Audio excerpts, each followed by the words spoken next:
Hi friends, welcome to Annie's Pink Chair, where we share stories to invite presence, inspire, purpose, and ignite passion into the heart to share God's love across the world. And today I have such a precious, amazing, special guest. I was so excited to get her here, and she's here in studio. My friend Kat. She is an American actress, singer, and entrepreneur. She has starred in such shows as One Life to Live, one of my faves, and Knight Rider. Have you ever heard of that guy? Yes, David Hasselhoff, just to name a few, and on Broadway as Fantine in Les Mis. Kat, as she's known to her friends, is also a hypnotist. Oh, did I just say that? Yes, I did. And mentalist, and performs over 100 shows a year. She is married to director and producer Todd Fisher and lives in Las Vegas, basically Hollywood royalty. Hi, Kat. Oh, you're so sweet. Thank you. So happy for you to be here. I'm so happy to be here. I can't tell. I haven't seen you in probably 16 years, and you haven't aged a minute. Oh my gosh. Not a minute. That's true. But I'm really happy to be here. Thank you. I was happy to be anywhere where we're spreading the word of God, of Jesus, and hearing testimonies, and just talking about life. And I'm thrilled to be here, Annie, and I'm so pleased that you're doing this work. Oh my gosh, you inspire me so much. I wanted to ask you, because a lot of people, we're going to talk about the youngies, okay? We're talking about maybe a little bit of millennials. Oh, millennials, and yes. Maybe some Xennials, they might know you not like I know you, but can you tell us what happened? Because you basically are this Hollywood icon. That's my personal opinion. You're a princess of Hollywood, but it didn't start out like that. Tell us where you're from. Okay, well, so I'm from Fort Lauderdale, Florida, but I knew I was going to be an actress from the time I was 5. I mean, it was something, and I knew exactly what I was going to do. It was the strangest thing. It was just like I knew. There was no doubt. No one could put doubt in me. And I think that's God, first of all. He had me before I even knew him.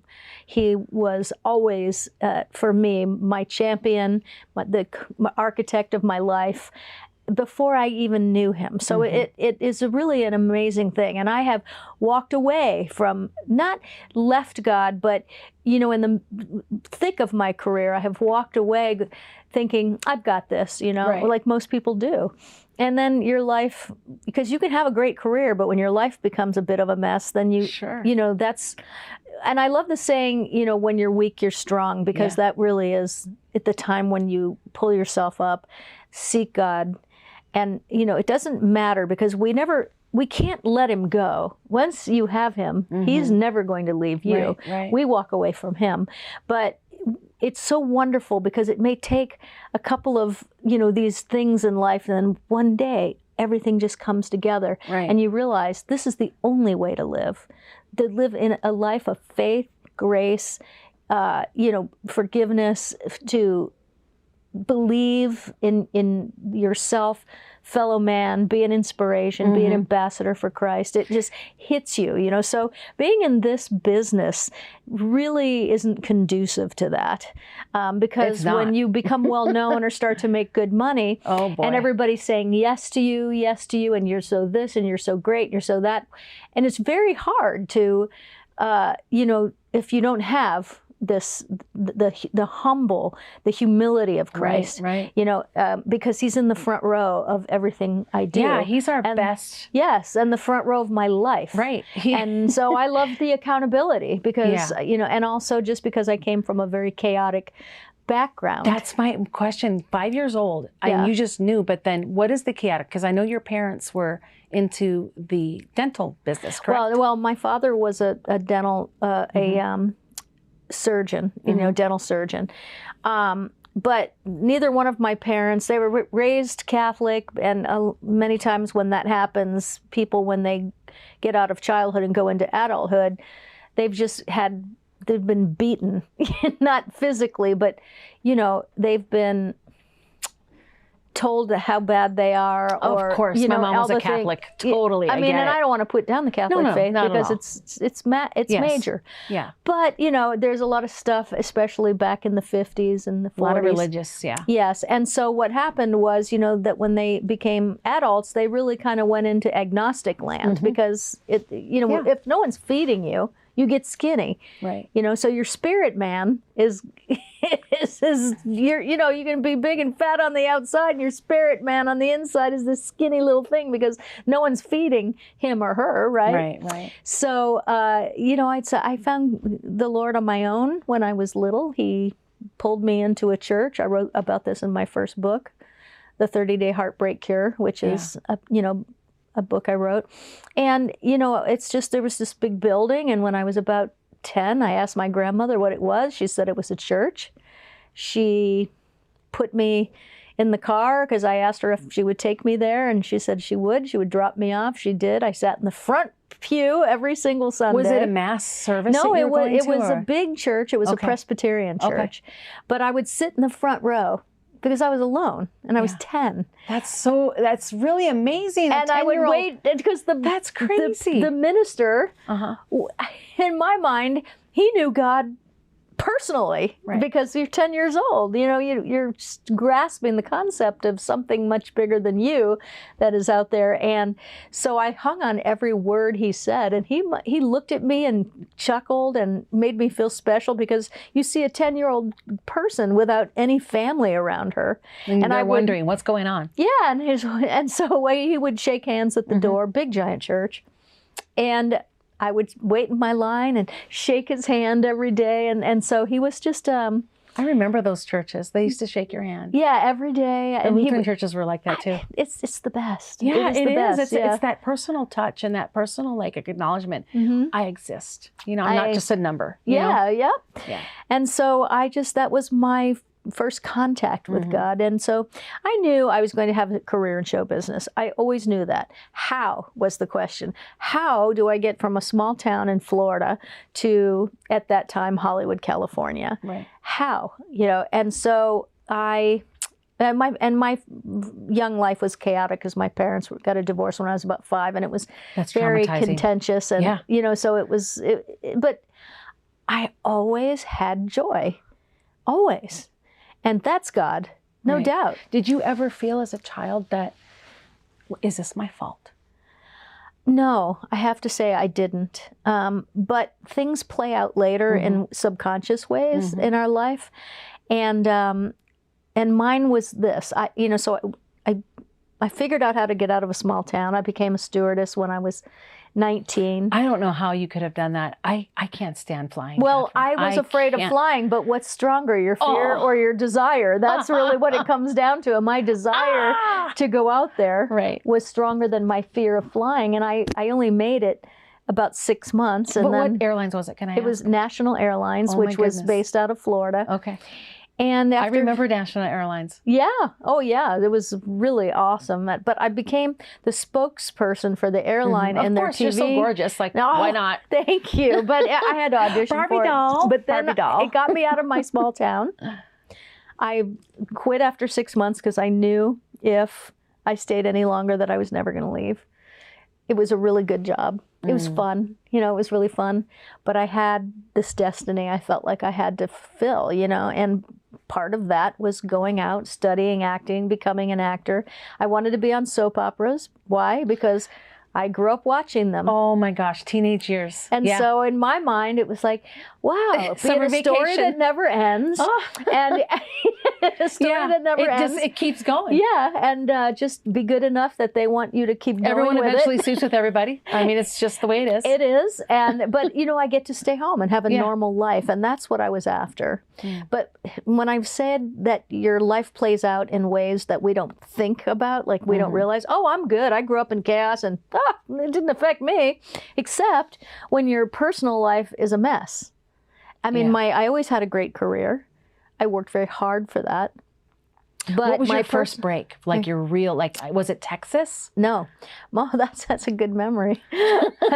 My first real break. That's a show, everyone, by the way. It's a show called Texas. You know what? I'm going to bring up this girl's name. Yes, because it was my first job was with Kathy Lee Gifford. Oh my gosh. We all know who she is. And she is amazing. She is. Now we're talking 40-something years ago, okay? So this is a long time ago. You are the gangster, okay? I gotta say, OG. Respect, OG. mad respect. Thanks. But Kathy Lee was a super Christian, you know, and so I think that she had a great impact on my life as a young girl because I was a little on the wild side. There's nothing wrong with that. Right. But she was always really grounded. Yeah. And by example, she was amazing. And I still admire her to this day more than probably anybody else because of the way she has been able to maintain. Through all I the think different about things. her all the time. But it was called the Hee Haw Honeys, my first break. About 3 country singers, girls. Hee Haw Honeys. Yeah. And so we were in Nashville, and that was my first big break. And then my first break in soap operas was not long after that. And it was in 1979, and I went to do my first show. Texas, that you just brought up. It was a soap opera. It was a spin-off of another show called Another World. Was it a nighttime soap opera? No, it was in the day. During the day, okay. We spun off of a show called Another World into our own Love that show. show. Yeah. And I was just, so I moved from LA to New York. I mean, what's left, by the way? Because General Hospital? yes. Bold and the Beautiful, Young and the Restless. And All My Children? And no, that's gone. Did they get rid of that? Okay. Yeah.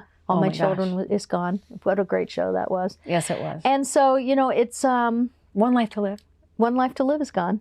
I was there for the last 12 years. Wow. And, you know, but so it's just, you know, my vision for myself is that I was going to do that. But I ended up doing a lot of other things, but I spent almost 39 years on daytime. Loved it so much. Wow. Yeah, really loved it. Because of the fans, too. That because is they're just incredible. awesome. I want to ask you about Knight Rider, because that show, when I was a teenager, I remember watching it. Maybe I was about 10 or 11 or 12, right when I was turning my teens. I remember that car. It would come on, and I would be like, this car talks. What is this? Now cars Kit actually car. talk. Right? They do. I mean, Tesla practically, it drives itself. I mean, my car it's talks incredible. to me. I'm like, hi. Well, if you press this button, I don't want to press any more buttons. But no, the Kit car really got me. My brother got one of those cars. I used to take my little Barbie and put her in there, and it was crazy. And to know that you were not just married to David for a while, you were on the show, what, 3 times as a guest appearance? Yeah, I wrote the part. You played his girlfriend, right? I played his fiance. It was I wrote the role because in the series Knight Rider, Michael Long, before he's Michael Knight, is left for dead. Shot in the face, left for dead. And the Wilton Knight Foundation. Look like it. Yeah. I took the best years of his life. No, I always have to make a joke out of it because it's never fun when you're married to somebody and before they're super famous, then they become famous, then there's all the problems. Is that what happened? Kind of? I can't, you know what, there's never a blame. I mean, I'm not into that because he like rose overnight, basically. He did. And, you know, he was really, we were both on soap operas when we met. And then when he got Knight Rider, he became extremely famous very fast. Young and the Restless. Yeah, Young and the Restless, that's right. And it's very weird to watch extreme fame happen to the person that you're living with. It's and what it does and how people are and who uses them and who's really their friend. Oh yes, all and you become very insignificant in the whole thing because you're just on a shelf now. Everyone else is saying you're the best, you're the greatest, and you know the wife has to keep it real, or the husband. You know, being home, you have to keep it real. They don't want it to be kept real. When that happens, then it's very difficult, you know. And also, he was struggling back then with things that the world knows about now. Of course. You know, I was just so young. I didn't know how to handle any of that. Oh, I don't even know. I'd have to do the math, but I was in my early 20s, and so you were know, a baby. Yeah, I mean, I just didn't know. I didn't really know anything about addiction. I didn't know anything about alcoholism. I didn't know anything about that. Is it but all his fault? But you felt like you were in love, right? No, You felt like you would have done anything for him, right? No, I don't think I've ever felt that way about a human being. I'd do anything for the Lord. Wow. I don't know that I would do anything for a human being. I can't know that I can say that and mean it, because there's some things we shouldn't do. Yeah. And so, you know, I know it's like unconditional love. I don't know that that's possible with a human being. We get it from our animals. It's a beautiful thought, but to love unconditionally means that you could possibly give up yourself, meaning like anything morally, you know, anything spiritually. So cue in this. Yeah. I don't know that I think that's something I did, unfortunately, with the trafficking. Yeah. I gave whatever I could because I watched my mom do it with my father, and I think that was just something that was programmed, hypnotically programmed into my psyche. You know, here's the thing, and we'll get into the hypnosis because that is very important to people to understand what that is, other than just, you know, someone thinking it's mind control, because it's not. It is something else altogether different. But we are constantly being programmed by life, by people, by televisions, by I agree. By people that are in our life in social in media big roles. Constant. So it's really, you know, you have to understand what it is, programming and that sort of thing. You really have to understand what it is and how it works, because only then can you protect yourself from having that happen. So tell me what happened then. You obviously got divorced. Yeah. I didn't make it very long in that marriage because it was 5 years, right? Well, I left after 3. Yeah. And that was really hard because we were a very well-known couple. And when you're young, and you guys were a when you get older, couple. Thank you. When you get older, you have this great like sense of what you will and will not tolerate, what's right, what's wrong.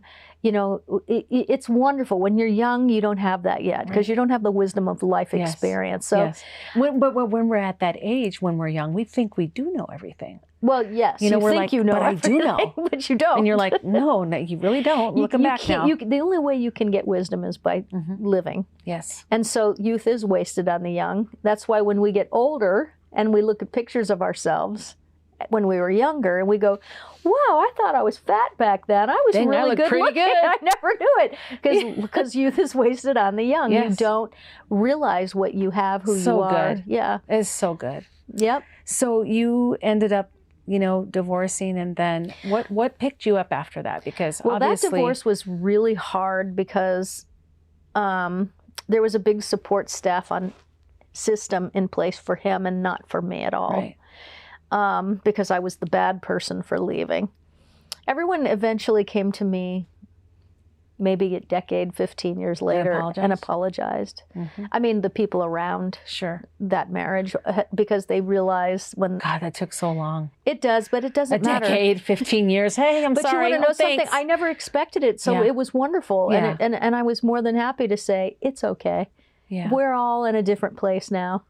But it was hard because, you know, it's bad enough when your personal life if there's an epic fail somewhere, you know, like that. And I literally was so traumatized by it all. I left the country for 2 years. I lived in Italy for 2 years. My gosh, I made a movie over there, and I decided to stay. What movie was it? It was never released here. It was an Italian film. So I love Italy. I love Italy too, and I loved it. I love their food and the people. Boy, I learned how to just be a full-blown adult living there. Mi scusa. Mi scusi. I was just really, you know, when I went there, I was a frightened shell of myself. When I came back, I was a whole human being. Did you speak Italian in that feature? No, but I do speak. That's my second language because I ended up going to the international language school in Rome, and it was really good for me. But you know, it's so weird that like I just stayed there and left for 2 years. It's wonderful. I think it's great. I lived in Italy for 3 months and I loved it. Yep. But I couldn't wait to get back to the States. I was traumatized. There's no place like the United States. There's of America. not. The variety of shampoo is too. In the United States, it's like you get 100 choices. Yes. I think it's changed now, but Italy was quite the culture shock for me, and I was in my 20s at the time. And I loved it. It was really a neat experience. So I wasn't afraid of anything when I came back. then you came back. You were just bold and beautiful, ready to go. I just felt like I knew who I was when I got back. You know, like I finally knew my place, you know, in life. And that's a funny saying, know your place. You know, it's an odd saying, and it can make people feel like, or it can make people go, oh yeah, I get it. My way of looking at that is that our place changes several times a day. Mm-hmm. And so it's good to know your place, because sometimes you're going to be a mother, sometimes you're going to be a daughter, sometimes you're going to be a boss, sometimes an employee, sometimes an evangelist, and so your place is constantly changing. And so, you know, knowing your place is important because there's other people in your place. Right. And you have to be reverent, or, you just, it's like being an actor. You're just always changing your place, you know. So when you got back to Hollywood, did you look for roles to play, or were you just kind of, I'm here, I'm ready, let's go? Yeah, I came home and I realized I had taken myself out of the acting game for a long time, 2 years.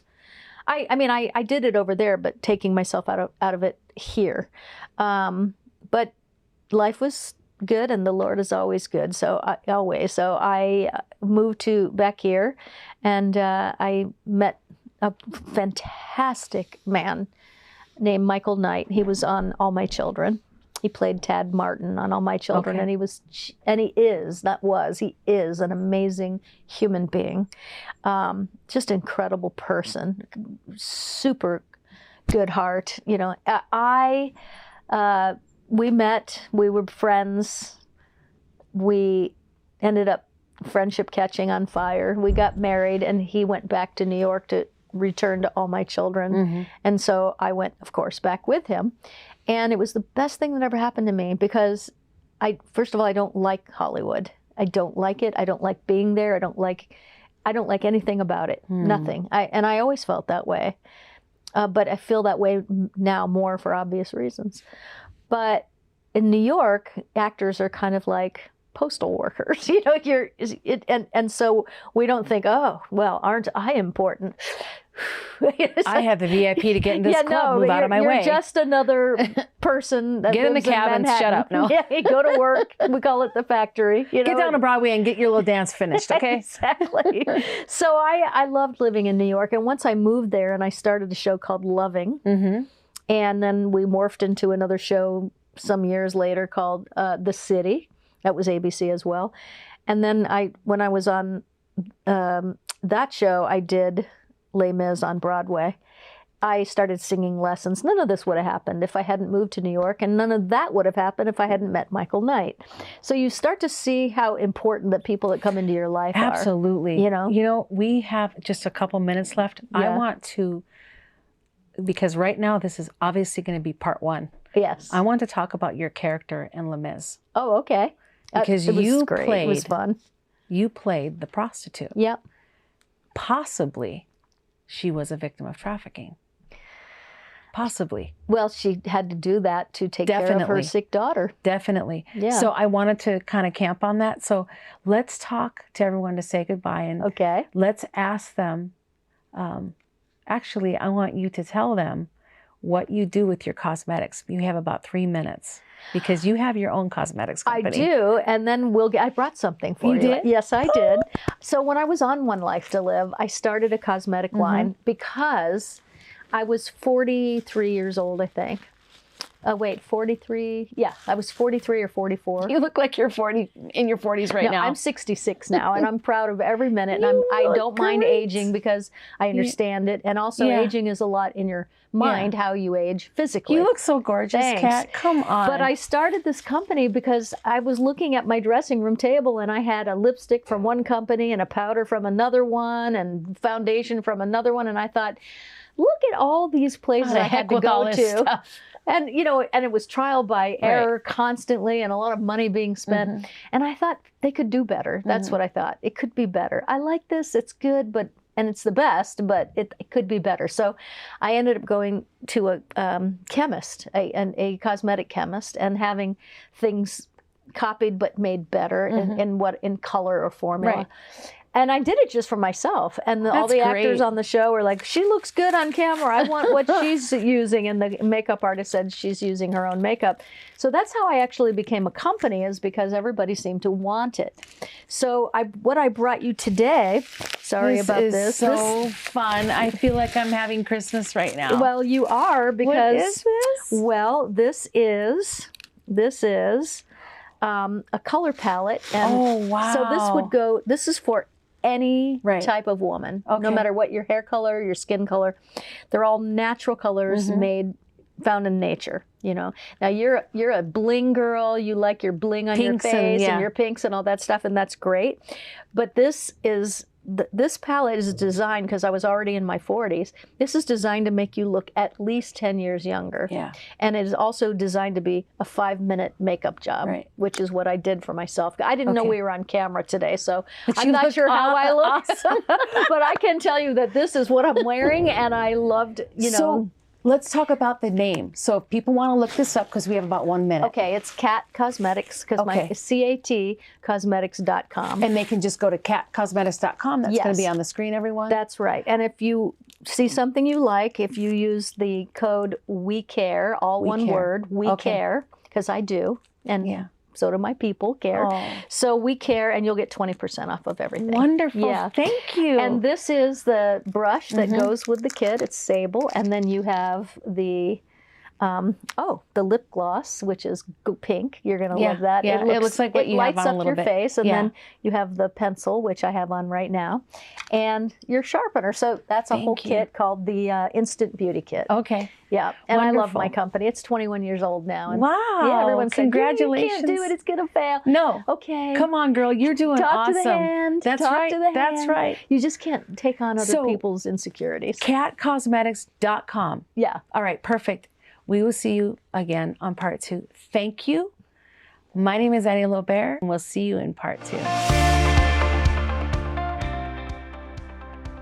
Hi friends, Annie Lobert here from Annie's Pink Chair, where we bring stories that invite the presence of God, inspire purpose, and ignite passion to bring God's love into the world. And I want to share a resource with you that I am personally very happy about, because it's a book that I wrote called Fallen Out of the Sex Industry and Into the Arms of the Savior.